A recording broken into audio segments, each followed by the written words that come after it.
We've seen presidents do comedy shows before, from Arsenio Hall to The Tonight Show, and President Obama does The View, does Jimmy Fallon, does The Daily Show, but we've never seen this before.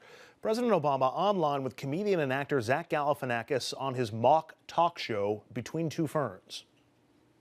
I have to know, what is it like to be the last black president? Seriously? What's it like for this to be the last time you ever talked to a president? It must kind of stink, though, that you can't run, 3 times. No, actually, I think it's a good idea. If I ran a third time, it'd be sort of like doing a third Hangover movie. Didn't really work out very well, did it? Where are you planning on building a presidential library, in Hawaii or your home country of Kenya? You said if you had a son, you would not let him play football. What makes you think that he would want to play football? What if he was a nerd like you? Do you think a woman like Michelle would marry a nerd? Why don't you ask her whether she thinks I'm a nerd? Could I? No, I'm not going to let her near you. Obama's reason for booking the gig? To promote healthcare reform to the young people it needs to enroll, which is exactly the show's target demo. So do you go to any websites that are .coms or .nets, or do you mainly just stick with .govs? No, actually, we go to .govs. Have you heard of healthcare.gov? Here we go. Okay, let's get this out of the way. What did you come here to plug? Well, first of all, I think it's fair to say that I wouldn't be with you here today if I didn't have something to plug. Have you heard of the Affordable Care Act? Oh yeah, I heard about that. That's the thing that doesn't work. Why would you get the guy that created the Zune to make your website? Healthcare.gov works great now. Now, this is not your typical talk show. Anna Galifianakis once pretended to spank Justin Bieber, in addition to other typically cringe-inducing interviews with other celebrities. And the move seems to have worked. This morning, the White House's healthcare communications team reported that Funny or Die had become the #1 source of referrals to healthcare.org. First of all, funny, not funny? Funny or die? I did not think it was that funny. And I went into watching it with a very open mind, and I like Zach Galifianakis, but it fell flat to me. Dom, you chuckled a couple of times. I'm disgusted. Really? Come on, Mr. President.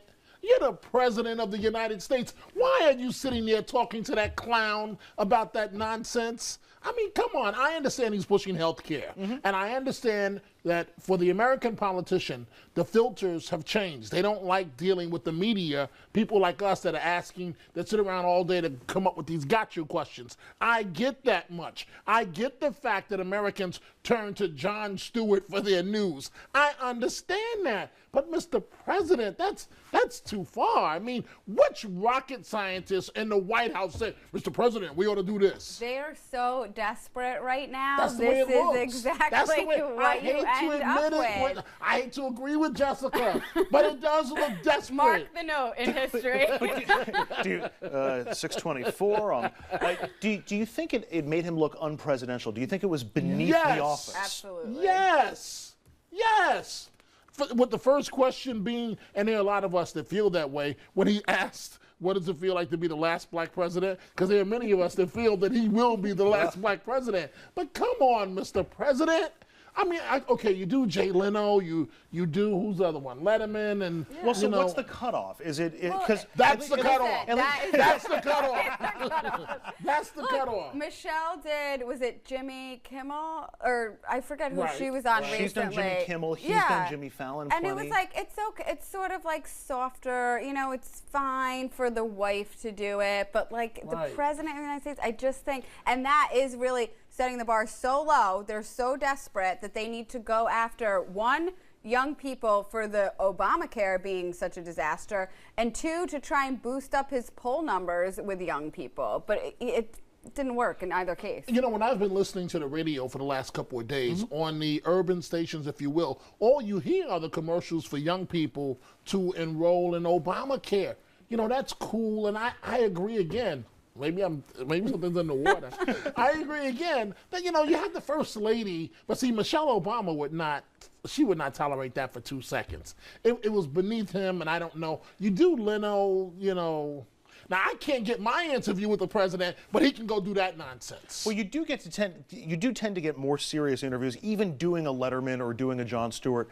When the president's on those shows, the questions are it's not just comedy. There's a few jokes thrown in. It seemed like this whole thing was just going for the laugh and maybe missing He didn't seem to enjoy it. He didn't seem like he was comfortable sitting there. Yeah, it was too forced. And like, it didn't seem like it was pumping healthcare. That may be the show. I mean, that may be the format of the show. It's a little cringy and that sort of thing. About healthcare and getting people to enroll in healthcare. I mean, we've been debating it for years on this show, but this is not a show that's designed to get 18 to 25-year-olds, especially, you know, that group to watch. Do you really have a problem with them trying to get that demo to sign up for healthcare?